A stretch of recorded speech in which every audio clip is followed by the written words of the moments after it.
Hi artists, today we're going to be working on our abstract impressionism paintings, and I wanted to take you through a quick run through on what our palettes and what our paint brush strokes should look like.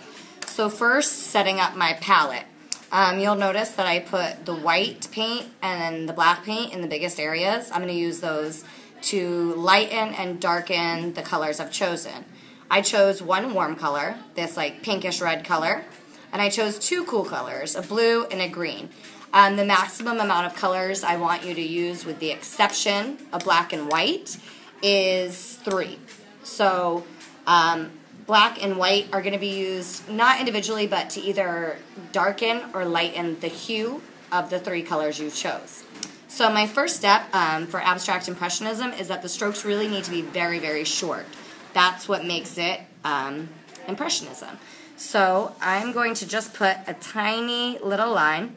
I dipped a little bit of blue directly in my white. I like having a very dry brush. That's my personal preference because of the way the paint layers. If you choose to wash your brush in between different colors, that's fine, but just make sure to dry it because you don't want the page to get too wet. I'm kind of lightening up here. To start, I went in one direction, kind of up and down. And now with just a blue with less white, I'm going to go left to right. So I also like there to be a little bit of that dry brush stroke that you can see in this area here. I like the way that looks, so I'm going to leave it. And I'm layering on top of it a little bit. But notice my longest brush strokes were a little bit over an inch. They weren't very long. As you can see, I'm dipping in the blue and the black to kind of darken up this colors. Now I'm doing some real short strokes. And I'm even going over stuff that's already there with a little bit of a shorter brush stroke. As you can tell, I'm not painting anything. I'm not looking to make it look like a circle or a square or an apple.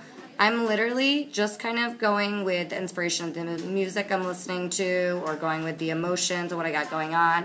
It's raining right now, so I'm actually kind of going with the rhythm of the raindrops to create this short brush stroke and kind of have the abstract impressionism.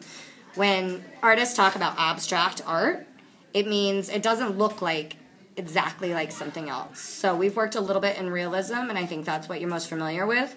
But when a real artist is doing abstract work, you're not trying to make it look exactly like a person or a place. So as I keep going, I'm going to introduce another color to add some interest. I kind of have this corner done. As you can see, I'm adding a few more like dry strokes and then just cleaning off my brush with what I have left along the line. You're going to have a blank piece of paper beneath you too, so if you need to just clean off your brush instead of washing it, that's fine. I'm going to grab some of my warm color, this pink here. And I dipped it in a little bit of white, and now I'm going to layer over in really short strokes. What I'm thinking about when I'm doing this is really the like rhythm of the raindrops, as I said earlier, and kind of movement. I'm really working on a lot of texture and movement with these strokes. It almost looks like there's like wind or something pulling the paint.